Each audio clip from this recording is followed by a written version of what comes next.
Teleamazonas presenta 24 horas con Belén Merizalde. Aquí empezamos. Tras la ruptura de relaciones diplomáticas entre Ecuador y México, los funcionarios de la embajada de dicho país y sus familiares abandonaron el Ecuador este domingo. Brigitte Mancheno se encuentra a esta hora con los detalles. Hola, Brigitte. ¿Qué tal, Belén? Amigos televidentes, muy buenas tardes. Este domingo así es como lucen los exteriores de la Embajada Mexicana en Ecuador, aún con presencia policial menor que en días pasados. Sin embargo, aún vemos la presencia de varios agentes de la Policía Nacional, a pesar de que la mañana de este domingo ya 18 funcionarios mexicanos junto con sus familiares abandonaran el país. Esto tras una disposición del primer mandatario mexicano, Andrés Manuel López Obrador, quien también anunció el cierre indefinido de esta embajada que funcionaba en el país y también la suspensión temporal de los servicios consulares que aquí se brindaban. Es decir, que los ecuatorianos no podrán hacer trámites de visado y demás en los próximos días hasta que se pueda restablecer la embajada o que puedan acudir también a otro país a hacer este tipo de trámites. Sobre las reacciones que ha tenido ya la canciller de ese país, les tenemos preparado un reportaje. Veamos. Por instrucciones del presidente Andrés Manuel López Obrador, estamos coordinando el retorno de todo nuestro personal diplomático acreditado en Ecuador junto con sus familias. Así México inicia con las medidas que toma tras el anuncio de su presidente Andrés Manuel López Obrador de romper las relaciones diplomáticas con el Ecuador, anunciando el cierre indefinido de su embajada en el país y la suspensión de sus servicios consulares para los más de 1,600 mexicanos que viven en el Ecuador. No están solos. México siempre velará por su seguridad y por el respeto a sus derechos. Así también la Secretaría de Relaciones Exteriores en un comunicado puso a disposición de residentes y turistas mexicanos que se encuentran en el Ecuador una serie de contactos en caso de emergencia y los refirió a las embajadas de México que funcionan en países vecinos como Colombia, Chile y Perú. De tal forma que la comunidad mexicana y empresarial que radica en Ecuador podrá seguir recibiendo asistencia a través del Sistema de Registro para Personas Mexicanas en el Exterior, el SIRME. Y es que todos los miembros del cuerpo diplomático que residían junto con sus familiares en la capital, que en total suman 18, abandonaron el país este domingo por disposición inmediata de su presidente. En un tuit anunciaron su salida del Ecuador a las 10 de la mañana. Y bien, este grupo de 18 funcionarios junto con sus familiares está camino a México, según nos han podido informar. Se espera que en los próximos minutos arriben y den más declaraciones sobre lo que ha ocurrido aquí en el país. Es la información que les contamos hasta esta hora de la tarde. Belén, tú continúas con más. Buenas tardes. Muchas gracias, Brigitte. Que tengas una buena tarde. Y un riesgo inminente de fuga del ex vicepresidente Jorge Glass hizo que el Ejecutivo ordenara ingresar para capturarlo en la Embajada de México. Así lo afirmó la canciller Gabriela Sommerfeld ayer. Un riesgo real de fuga inminente. Esa habría sido la razón por la que el gobierno ecuatoriano ingresó a la Embajada de México en Ecuador para detener al ex vicepresidente de la República, Jorge Glass Espinel. Así lo dio a conocer la canciller de la República, Gabriela Sommerfeld, en medio de declaraciones de prensa y sin acceso a preguntas. El mencionado ciudadano, sobre el cual pesan 2 sentencias ejecutoriadas por la delincuencia común, quien tenía una medida cautelar con la obligación de presentarse periódicamente ante la autoridad judicial, de ninguna manera puede ser considerado como un perseguido político, religioso o étnico. La Embajada Mexicana, al recibir al señor Glass Espinel, contribuyó a que se incumpla con la obligación de presentarse semanalmente ante la autoridad judicial, afectando así a las instituciones democráticas del Ecuador. En medio de su discurso, la funcionaria recordó que el ex vicepresidente Jorge Glass se presentó el pasado 17 de diciembre en la Embajada de México en Ecuador, instancia que le recibió en calidad de huésped. Tras ello, el funcionario pasó a ser solicitante de asilo. Y el artículo 1 de la Convención de Montevideo sobre Asilo Político de 1933, que establecen claramente que no es lícito conceder asilo a personas condenadas o procesadas por delitos comunes y por tribunales ordinarios competentes. Por otra parte, el presidente de México, Andrés Manuel López Obrador, realizó unas declaraciones muy desafortunadas, poniendo en duda la legitimidad de las elecciones del 2023 y va analizando el asesinato del candidato presidencial Fernando Villavicencio, violentando nuevamente el principio fundamental de no intervención en los asuntos internos de otros estados. Y que por eso se agotaron los diálogos con México, afirma la funcionaria. Junto a la canciller estuvieron el secretario de la Administración Pública Arturo Félix, el coordinador jurídico de la presidencia Marcelo Vázquez y el secretario de Comunicación Roberto Isurieta. Este último se refirió a la tensión que vive actualmente México con Ecuador y que están dispuestos al diálogo, explica. Pero sí se sentarían a hablar con México. Esas son decisiones de la canciller, pero yo me atrevería a decir que el espíritu que existe de nuestra parte es conversar con todos los países amigos, explicarle la situación en la que estábamos. Que México rompió las relaciones diplomáticas con el gobierno ecuatoriano, eso está claro, pero Ecuador no ha hecho un pronunciamiento oficial sobre este tema. Estados Unidos condenó la irrupción de Ecuador en la Embajada de México. El país asegura estar en contra de cualquier violación de la Convención de Viena sobre relaciones diplomáticas. La misión estadounidense alentó a los dos países a resolver sus diferencias de acuerdo con las normas internacionales. Y también presidentes latinoamericanos se solidarizaron con el gobierno mexicano y condenaron la irrupción en su embajada en Quito. Por su parte, Nicaragua decidió romper relaciones con Ecuador, aunque los vínculos diplomáticos con ese país eran prácticamente inexistentes. Aun cuando hace casi 4 años Ecuador no tiene embajada en Nicaragua y Nicaragua tampoco en Ecuador, el gobierno de ese país, encabezado por Daniel Ortega, emitió un comunicado en el que dice romper las casi inexistentes relaciones con Ecuador y se solidarizó con el gobierno mexicano. En esa línea, Venezuela también se pronunció, calificando en los peores términos la decisión del gobierno ecuatoriano e hizo un llamado a la comunidad internacional, que ha criticado más de una vez al gobierno de Nicolás Maduro, a tomar medidas. En tanto que la presidenta de Honduras, Xiomara Castro, a través de sus redes sociales convocó a la comunidad de estados latinoamericanos y caribeños CELAC a sendas reuniones a realizarse el lunes y martes. Honduras preside el organismo actualmente. Se pronunciaron también en condena de lo ocurrido y solidarizándose con el gobierno mexicano los presidentes Lula da Silva de Brasil, Gabriel Boric de Chile, Gustavo Petro de Colombia, Luis Arce de Bolivia, entre otros. Y a través de comunicados desde sus cancillerías, lo hicieron también Paraguay, Panamá, Argentina, Perú y Uruguay. Aunque este último hace hincapié en que México debió revisar en qué situaciones no procede el asilo diplomático, como cuando se trata de personas procesadas por delitos comunes. En todo caso, las reacciones internacionales no cesan. En común, una enérgica condena para Ecuador. Ayer el presidente Daniel Noboa cumplió agenda en el cantón Otavalo, en la provincia de Imbabura. El primer mandatario afirmó que en su gobierno se castigará rotundamente a la criminalidad, refiriéndose a la detención de Jorge Glass. La Chacana, ícono de la cultura andina, fue el escenario en donde se realizó la ceremonia ancestral del ritual de limpia y luego la entrega del bastón de mando al primer mandatario del Ecuador, Daniel Noboa. De la mano con todos los actores de la sociedad que son propositivos y que aportan con soluciones para unir fuerzas y luchar contra las grandes males que aqueja nuestra sociedad. Lo recibo con honor y respeto por parte de ustedes, quienes son los guardianes de esta tierra milenaria. Antes de finalizar el evento, el presidente Noboa hizo hincapié en la importancia de respaldar a las fuerzas del orden y se refirió de manera general a los hechos acontecidos en la Embajada de México en Ecuador. Para que sigan combatiendo con firmeza al crimen organizado, al narcoterrorismo, a la minería ilegal, y respetará la solidaridad, pero castigará siempre a la criminalidad. Las comunidades indígenas de Imbabura resaltaron que el bastón de mando es un símbolo integrador de máxima autoridad desde la cosmovisión andina de nacionalidades. El Consejo Permanente de la Organización de Estados Americanos se reunirá para analizar la irrupción de Ecuador en la Embajada de México en Quito.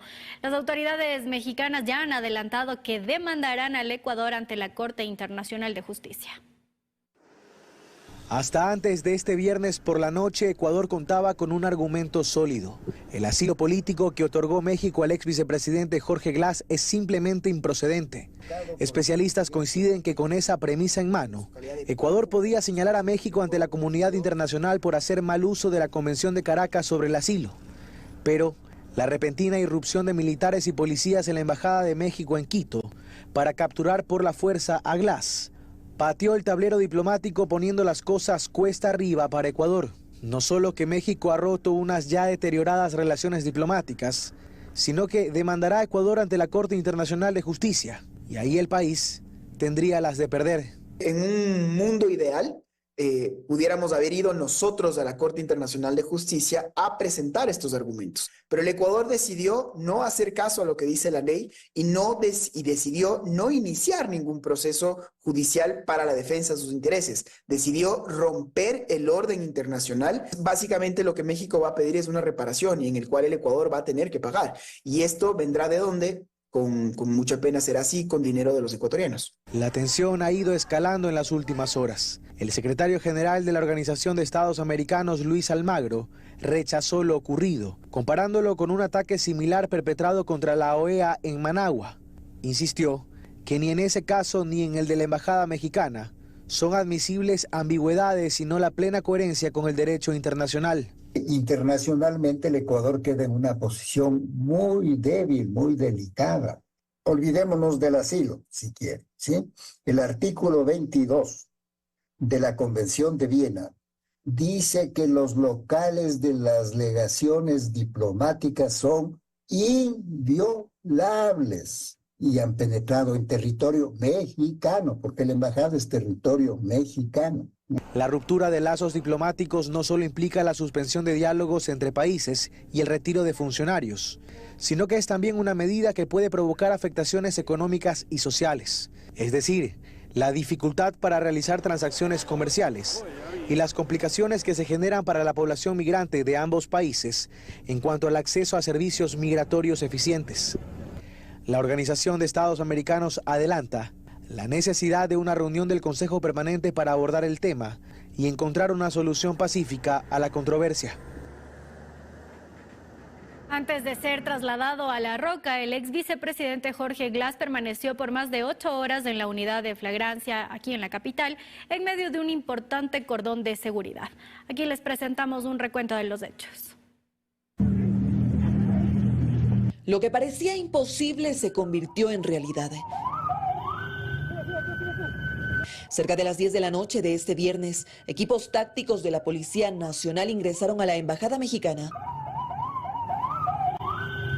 lugar donde permanecía el ex vicepresidente de la República, Jorge Glass. Fue ahí cuando la tensión de los últimos días sobre el impasse diplomático entre México y Ecuador creció.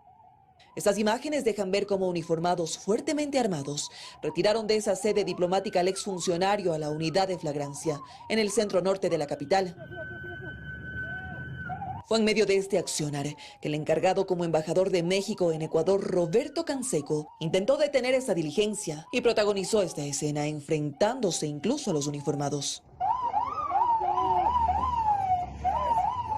No puede ser. Es una locura. Estoy muy preocupado porque pueden matarlo. En medio de la incertidumbre y el pasar de los minutos, la expectativa crecía. Ya en las instalaciones de esta dependencia judicial, familiares y allegados de Jorge Glass aguardaban en las afueras para obtener información. Desde el momento en que fue apresado, nunca nos dieron información, pero la presión mediática, la presión social del pueblo ecuatoriano ha generado que se nos diga que se encuentra aquí. Y con ello decenas de uniformados custodiando el lugar. Hasta aquí, nadie podía ver al exfuncionario, ni sus abogados, ni sus familiares. Y ese era el principal reclamo. Pero mientras esto pasaba alrededor de la 1 de la mañana de este sábado, Alicia Bárcenas, secretaria de Relaciones Exteriores de México, dijo cortar toda relación diplomática con Ecuador y que tomarán acciones. México recurrirá a la Corte Internacional de Justicia para denunciar la responsabilidad de Ecuador por violaciones al derecho internacional. La situación cada vez era más tensa. Al lugar llegaron funcionarios del SNAI quienes no respondieron preguntas de la prensa. ¿Sigue el ex vicepresidente aquí en unidad de flagrancia? Ni porque el procedimiento de Glass demoraba. Pero finalmente, tras esa diligencia que tardó más de 8 horas, es decir, alrededor de las 7:30 de la mañana de este sábado, Jorge Glass fue trasladado en este convoy y con un fuerte contingente de uniformados, desde la dependencia judicial en la capital hasta la cárcel de La Roca en Guayaquil. Está previsto que el exfuncionario cumpla con la pena que le resta en el caso Sobornos y Odebrecht, que es un poco más de 2 años. Y en La Roca, la cárcel de máxima seguridad que tiene el país, están recluidos desde líderes de bandas terroristas hasta exfuncionarios y jueces. Y hoy también el ex vicepresidente Jorge Glass. Diseñada para personas de alta peligrosidad. Con la llegada del ex vicepresidente Jorge Glass, ese centro penitenciario ya tiene 51 internos. La lista va desde terroristas, exfuncionarios, jueces y familiares de mandatarios. Jorge Glass, al interior de las instalaciones penitenciarias, fue sometido a una valoración médica. En imágenes emitidas por el gobierno se aprecia su ingreso a la cárcel, con grilletes en las manos y guiado del brazo por un policía. Según el Servicio Nacional de Atención Integral a Personas Adultas Privadas de la Libertad y Adolescentes Infractores SNAI, esta cárcel es la más segura del país y la única donde cada preso tiene una celda propia con monitoreo por cámaras. En esta cárcel se encuentra Wilman Terán, expresidente del Consejo de la Judicatura, que fue trasladado el sábado 30 de marzo desde la cárcel 4 de Quito. Aquí también está Carlos Angulo, alias Invisible, señalado como autor mediato del asesinato a Fernando Villavicencio. También forma parte de los residentes de ese centro carcelario el exasambleísta del Partido Social Cristiano, Pablo Muentes. También se encuentra el hijo de la vicepresidenta de la República, Verónica Abad, Francisco Barreito Abad, investigado por tráfico de influencias. Carlos Mantilla, alias Choclo, cabecilla de la organización delictiva Los Lagartos. Pese a que las autoridades señalan que las instalaciones de esta cárcel son 100% seguras. En septiembre de 2023, en el techo del centro carcelario, con la ayuda de un dron dejaron un artefacto explosivo, cuya detonación controlada causó graves daños. Tanto que ni el prófugo de la justicia Adolfo Macías Villamar, alias Fito, líder de la estructura terrorista Los Choneros, quería estar en esta cárcel. La defensa del ex vicepresidente Jorge Glass presentó una acción de habeas corpus para salir de la cárcel de máxima seguridad. El proceso ingresó en la madrugada de este 7 de abril. Recayó en la sala del juez Edgar Osvaldo Ojeda, de la Unidad Especializada de Garantías Penitenciarias de Guayaquil. El ex vicepresidente Jorge Glass arrastra casos pendientes con la justicia ecuatoriana. Glass tiene ya 2 sentencias en firme por corrupción en los casos Odebrecht y Sobornos y además una orden de prisión preventiva en el caso Reconstrucción de Manabí. Una vez más, el ex vicepresidente de la República de Rafael Correa y Lenín Moreno vuelve a prisión. Llega el ex vicepresidente Jorge Glass al Centro de Privación Libertad Zonal número 8. Desde la mañana de este sábado 6 de abril es uno más de los internos de la cárcel La Roca. Glass tiene 2 sentencias en firme por corrupción. La primera se dio en 2019. Ahí entonces la justicia lo condenó por asociación ilícita en el caso Odebrecht y fue sentenciado a 6 años de prisión. La segunda por el caso Sobornos 2012-2016. Ahí fue condenado a 8 años de cárcel por cohecho agravado. Pero una jueza de Pichincha acogió el pedido de unificación de pena solicitado por la defensa del ex vicepresidente. Así que Glass debía permanecer en prisión por 8 años. Glass cumplía esa pena en libertad por efectos de unas medidas cautelares otorgadas en el 2022 por el juez de Santo Domingo de los Áchilas, Emerson Curipayo, quien por cierto está procesado y preso por el caso Metástasis relacionado con delincuencia organizada. En diciembre de 2023, la justicia le negó la prelibertad a Glass. Por lo tanto, él debía volver a prisión, pues solamente había cumplido con 5 años y 2 meses de prisión. Además, a inicios de 2024, Glass recibió una orden de prisión preventiva por el caso Reconstrucción de Manabí. El ex vicepresidente es investigado por posible peculado por sus intervenciones como ex vicepresidente y expresidente del Comité para la Reconstrucción y Reactivación Productiva y del Empleo. Un juez dictó prisión preventiva, la cual no pudo ejecutarse porque Glass ya estaba refugiado en la Embajada de México en Quito. El nombre de Jorge Glass también aparece en los casos Metástasis y Purga. Continuamos con más noticias. Cerca de 50 operativos antiterroristas y contra la extorsión se han llevado a cabo en 5 provincias del país en la última semana. Estos se suman a los resultados del Plan Fénix a un día de que acabe el estado de excepción en el país. Pichincha, Los Ríos, Guayas, Santa Elena y Manabí fueron las principales localidades donde se logró capturar a objetos de mediano y alto valor durante esta semana. Resultados que reflejan cifras positivas en cuanto a operativos policiales, en el que se alcanza una efectividad e inmediatez de respuesta hacia los secuestros del 91% y con respecto a delitos de extorsión, una efectividad del 62% a nivel nacional según autoridades. Desde el 17 de marzo hasta la fecha, esta rama de la Policía Nacional en estas provincias ha realizado 49 operativos, dando como resultado la aprehensión de 129 individuos y 16 personas liberadas, 15 carros y 21 motos retenidos. Como ejemplo a eso está el megaoperativo ejecutado la madrugada de este viernes en Manta, donde más de 3.000 agentes entre policías y militares colaboraron. Y también el operativo ejecutado tras el asalto de un camión de carga de cacao, en donde al menos 22 supuestos antisociales fueron aprehendidos. Ahí está el tipo de camiseta. Por otro lado, a pocos días que se acabe el estado de excepción, el eje de seguridad del denominado Plan Fénix arroja que desde enero a abril se han realizado 237.357 operativos a nivel del país y existen 18.156 detenidos. 300 son por terrorismo. En Mucholote, en el norte de Guayaquil, capturaron a supuestos secuestradores. Entre las evidencias se encontró fusiles que sería armamento robado de las Fuerzas Armadas. Grupos tácticos y miembros de la Fuerza Investigativa contra la Extorsión, FICE, llegaron la madrugada de este sábado hasta una casa rentada en la quinta etapa de Mucholote 1. En el lugar se detuvo a 2 hombres pertenecientes a una banda delictiva que operaba en Pascuales y en Nueva Prosperina. Jefferson Javier P., de 34 años, Clint Alexander A., de 31 años, quien posee un antecedente por tráfico de sustancias sujetas a fiscalización. La vivienda, según informe policial, era utilizada para mantener en cautiverio a víctimas de secuestro y poder extorsionar a sus familiares. El coronel Marco Narváez, comandante encargado de la zona 8, mencionó que en el lugar encontraron armas pertenecientes a un lote de las Fuerzas Armadas que fue robado en el año 2022. Estamos realizando las cotejaciones pertinentes. Hubo un hurto de una cantidad de fusiles de la base naval de aquí de Guayaquil.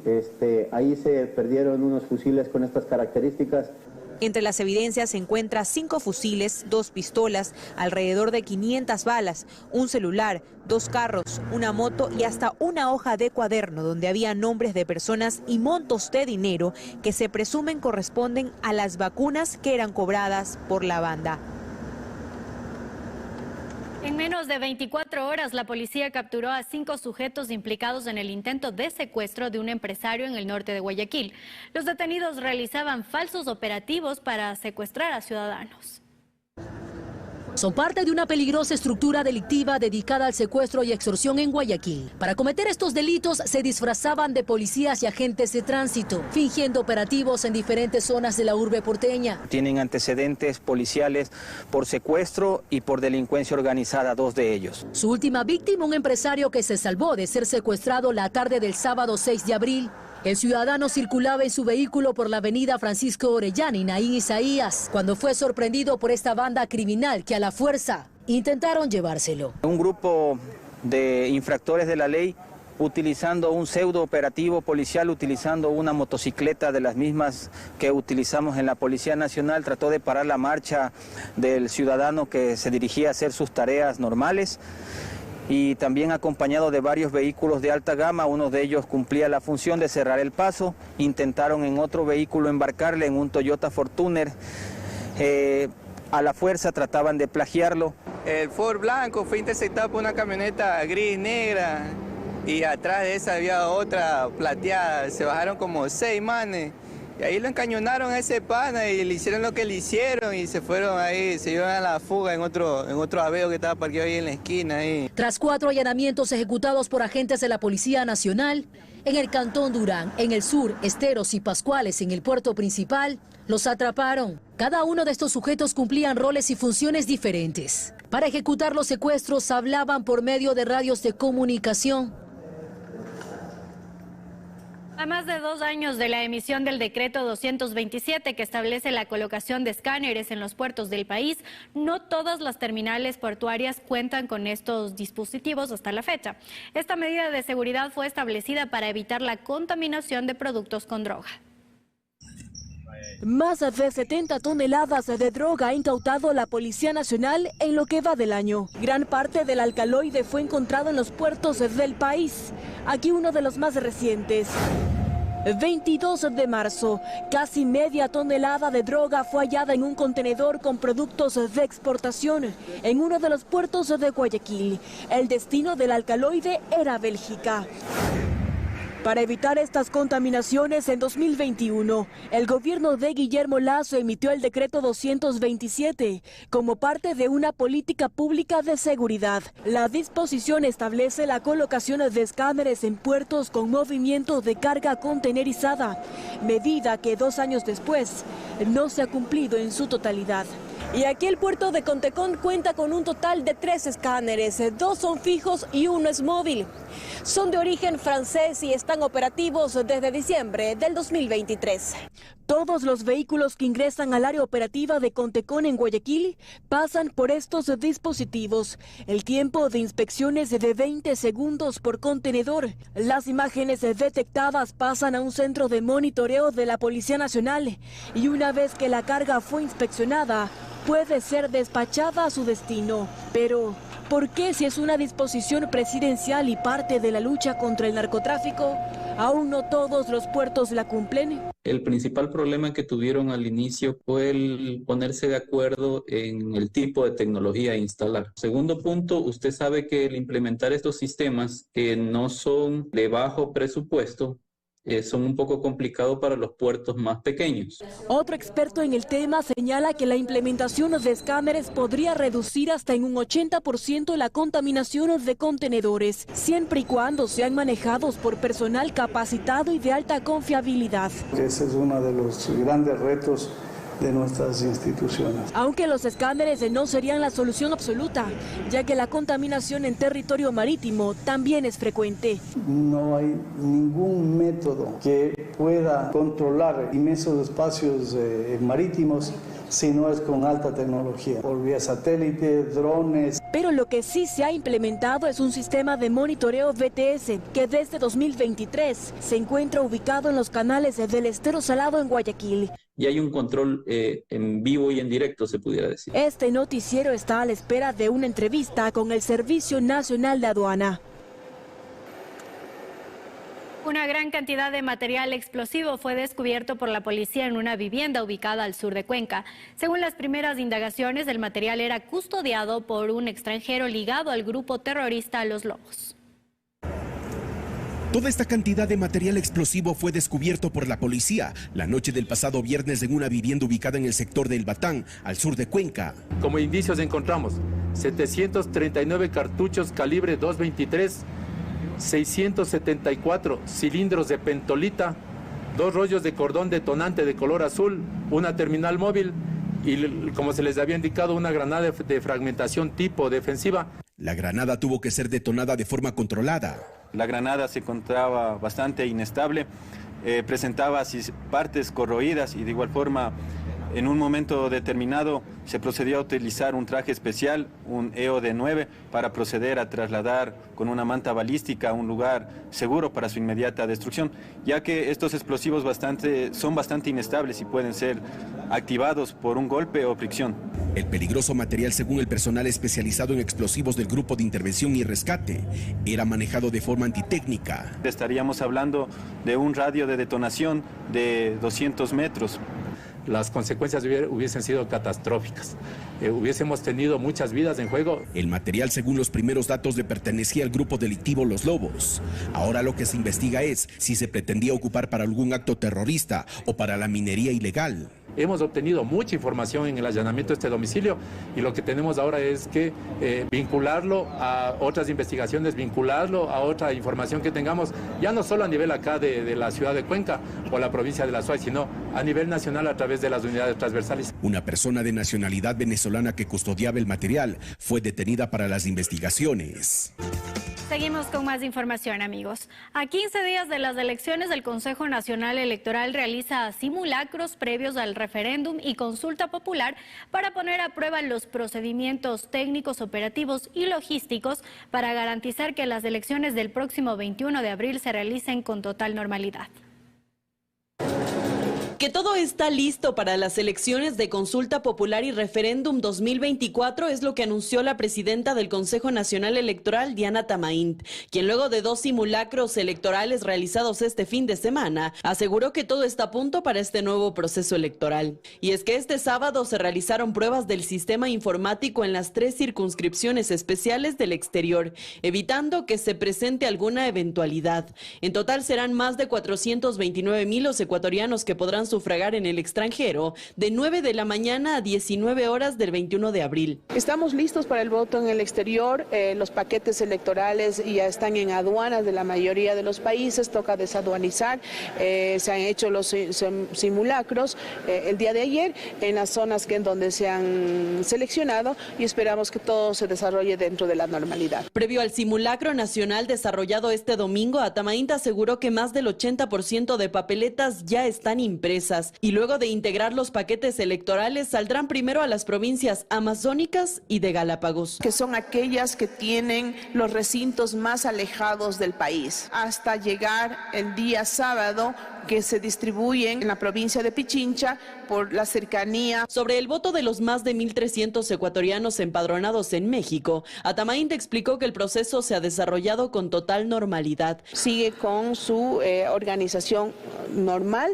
En México ya están los paquetes electorales en aduana, la gente está capacitada y bueno, continuamos mientras no haya ninguna novedad que tomar decisiones diferentes a las que ya lo hemos tomado hasta ahora. Mientras tanto, a las 0 horas de este domingo ya inició la campaña electoral de referéndum y consulta popular, con 10 organizaciones autorizadas. El Pleno del Consejo de Participación Ciudadana y Control Social se reunió este domingo para impulsar la continuación de los procesos de designación de los titulares de las superintendencias.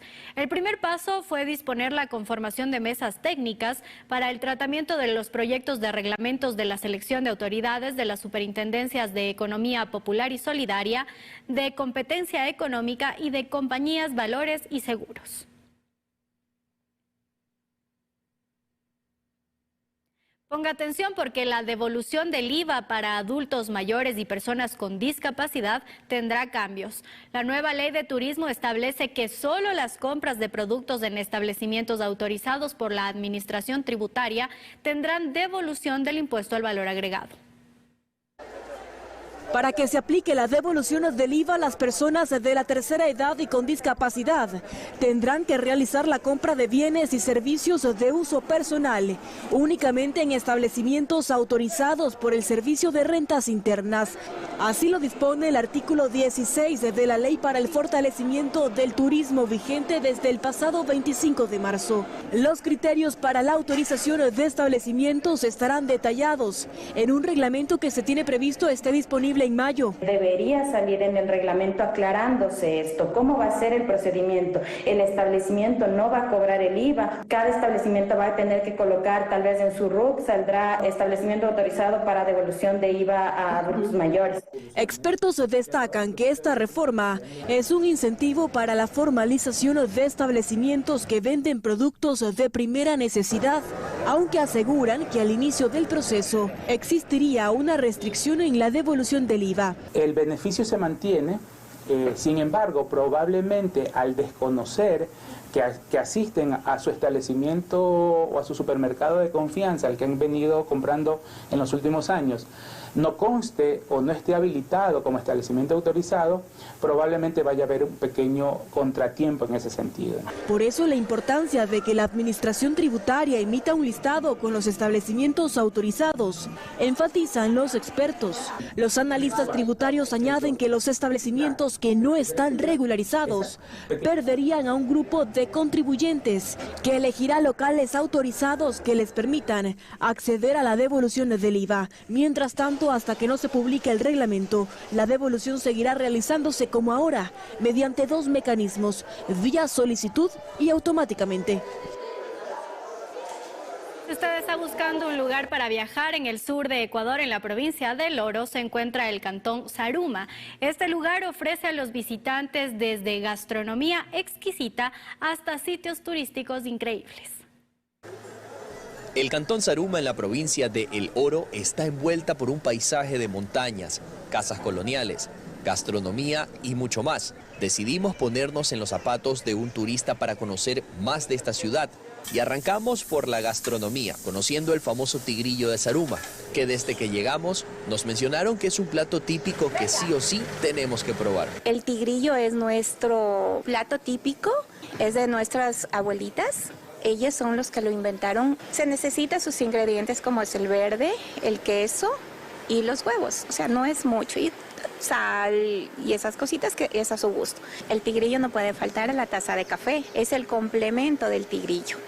Turista que vino a Zaruma y no probó el tigrillo, no conoció Zaruma.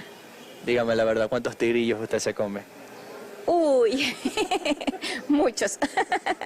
Siguiendo nuestro recorrido llegamos a la mina turística El Sexmo, ubicado a 15 minutos desde el centro de Zaruma. Esta mina fue una de las primeras donde cientos de obreros trabajaban en ella, pero hace varios años dejó de funcionar y se convirtió en un atractivo turístico, invitando a las personas a que puedan entrar y recorrer una mina real con un guía en el sitio. La única mina que está habilitada para turismo, ¿no? Y sobre todo por la historia que tiene la mina, que es una mina muy antigua, que data del siglo XVI, estamos hablando que tiene 500 años de antigüedad. Tener la sensación de estar bajo tierra, siempre los turistas se van muy impresionados. Siempre dicen, me conversaron de las minas, pero lo que yo quería es estar dentro de una mina, ¿no?